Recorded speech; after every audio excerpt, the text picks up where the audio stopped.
Hi everybody, it's Tony Robbins. Excuse my voice. I'm here in Scottsdale, Arizona, and we're here at Date with Destiny.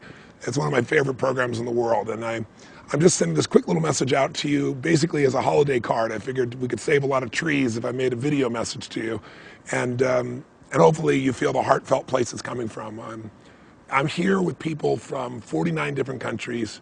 People, we have 3 different languages being translated here simultaneously. People that are committed to living their life at the highest possible level, and people that are facing enormous challenges in their businesses and their lives as our world kind of gets reorganized right now. This economic downturn has really shifted a lot of people's perception of what they got to do with their lives, and in a lot of cases for the better. And I don't know where you are in your life, but I just thought as you look at this season of your life, as we end 2009 and we move into 2010, I hope you'll extract out of this time the essentials that are going to give you an even greater life in the year to come, that allow you to appreciate that even the downtimes maybe have caused you to dig deeper, or maybe decide what you value even more. You know, in the 1920s in the US, they had those things called the Roaring Twenties. We all remember hearing about it. And in those times, people really focused more on things and less about family and about friends and about relationships. And I think the beauty of what's happened for a lot of people right now is they're starting to get to what's most important in their life, not just what they've been conditioned to believe. So I hope this year that you take in out of this year and let this year touch you, not kill you, not destroy you, but touch you, make you feel even more, and that you sit down maybe and give yourself a gift this holiday where you sit down and say, what were the most important lessons of this year? You know, what were the things that I treasure, that I want to remember forever, the magic moments? And what were some of the most challenging times? And what have I learned from that? And what can I take from that to make my coming year and this coming new decade, as we move into 2010, it sounds like a science fiction situation for many of us. What do I do to make that even better? And I want you to know that I'll continue. I've been sending out, as I know you've seen, different videos and clips to try to offer you additional inspiration and insights. I'll continue to do that over this next coming year, but I really hope that you'll take the time to be grateful for what's been great, decide what has not been that you can use, and take those lessons and invest them in your future. I mean, maybe the best core lesson is for us to remember is that, you know, no season lasts forever. You know, winter doesn't last forever. Emotional winters, financial winters, challenging winters. Spring is the next season, but we got to make use of winter when it's here. So I don't know, maybe you're in springtime. Maybe you've started something brand new, a new relationship, a new business, and you're really excited right now. Maybe you're in a position where, you know, you've been reaping the rewards of what you've done.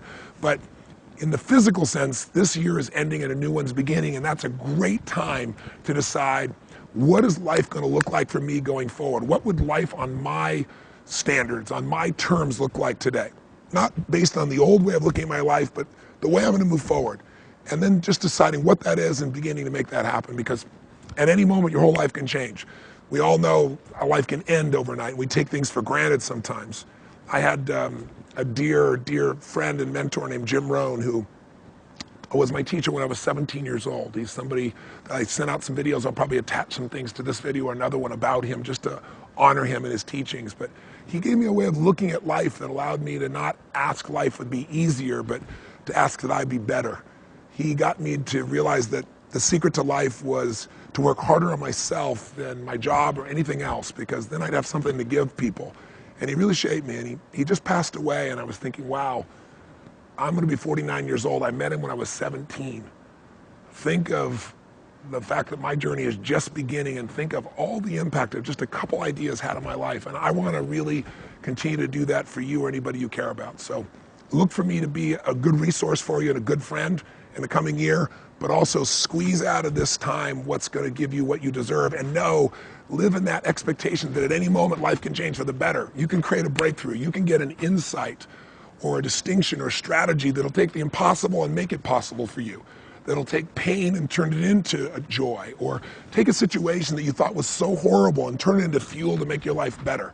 This next year, I've got a TV show coming called Breakthrough, and the whole focus of it is, how do you trigger that in people? You've had many breakthroughs in your life. I hope you look at the breakthroughs that are this year, and you'll squeeze the juice out of them and invest them into your family, into your future, into yourself, in a way that has lasting impact. So anyway, I know I must be rambling at this point. I'm a Date with Destiny. I've been on stage for hours and hours, but I just want to send out my message to you to say love to you and your family for this holiday season. take care of yourself and take in the gift of this season and the gift of your life. And I'll look forward to hopefully seeing you soon.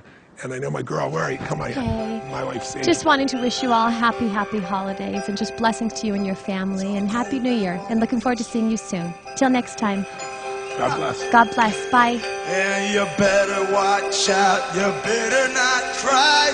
You better not pout. I'm telling you why.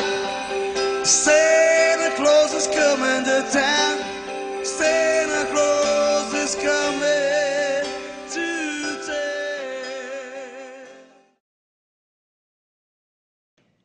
Here was the best promise my mentor ever gave me. He said, Mr. Rohn, if you will change, everything will change for you. Wow, I took that to heart. And sure enough, the more I changed for the better, the more I changed from having a poor day to a good day, from lack of discipline to discipline. The more I changed, giving up old habits, acquiring new ones, the more my life changed, my income changed, everything changed. So, solving problems, treat them as opportunities to amend errors in judgment. Errors that might bring tears, that might bring sadness, that might bring this cloud for a while. Wow, yes, that's how it was. Yes, that's where I made my mistake. But here now is like spring. Now is a new opportunity.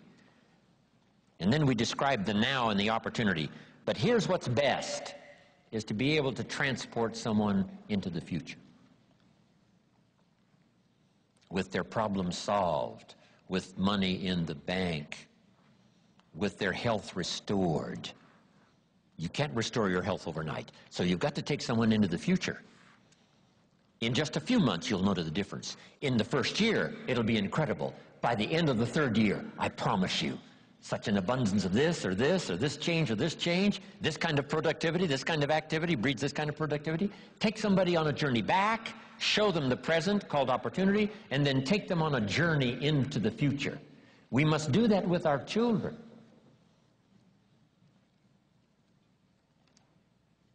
What if you inspired your salespeople and not your child?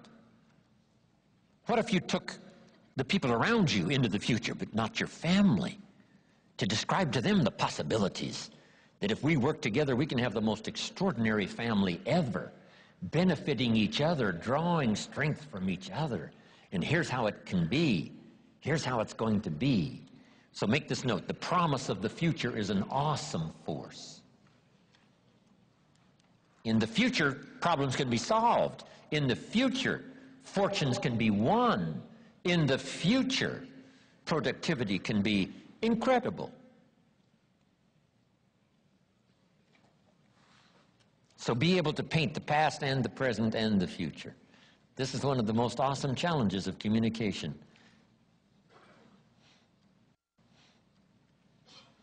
Here's one of the best ways to inspire someone else.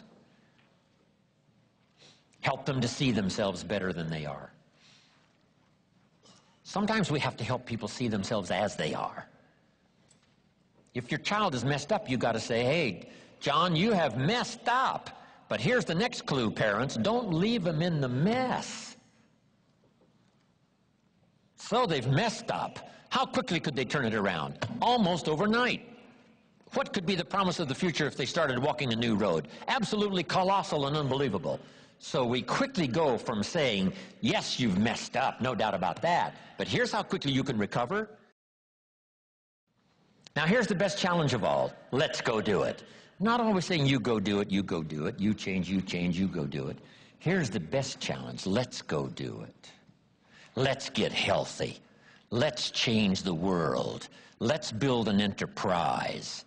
Let's work on this together. See, I always respond to this. Let's. Sometimes it's hard to lift yourself out. It's hard to be self-inspired at first.